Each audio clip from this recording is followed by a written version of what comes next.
దిండి నుంచి మేము పేరుపాలెం బీచ్కి బయలుదేరాం.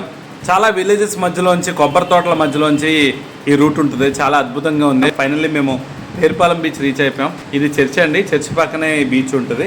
బట్ ఇక్కడ most of the people garden పార్టీకి, ఫ్రెండ్స్ ట్రిప్ టు ఏటాకి ఉంది. కానీ ఇక్కడ రిసార్ట్స్ కూడా very limited and food facilities కూడా బీచ్లో ఉంటాయి అని నేను ఎక్స్పెక్ట్ చేశాను. బట్ అలాంటివి కూడా చాలా లిమిటెడ్ ఉన్నాయి. So most of the area అంతా ఎంటీగానే ఉంది. వర్కింగ్ డేలో వెళ్ళాం కాబట్టి మేము. సో వీకెండ్స్ బాగా క్రౌడ్ ఉంటారని ఇక్కడ చెప్పారు. నేను చాలా రోజుల నుంచి అనుకుంటున్నా పేరుపాలెం బీచ్ వెళ్ళాలని. చాలా రోజుల తర్వాత నాకు వచ్చిన అవకాశం. నేను నా ఫ్రెండ్ కలిపి చాలాసేపు ఇక్కడ స్పెండ్ చేసాం బీచ్ ఒడ్డున. ఫైనల్లీ ఇక్కడ తింటాక కానీ ఏమైనా ఉంటాయేమో అని నేను ఎక్స్పెక్ట్ చేశాను వైజాగ్ బీచ్ లాగా. బట్ అలాంటివి ఎక్కువ లేవు. ఉన్న చిన్న చిన్న షాప్స్ ఉన్నాయి కానీ పెద్ద రెస్టారెంట్స్ అనేవి బిగ్ సైజులో అయితే ఇక్కడ లేవు.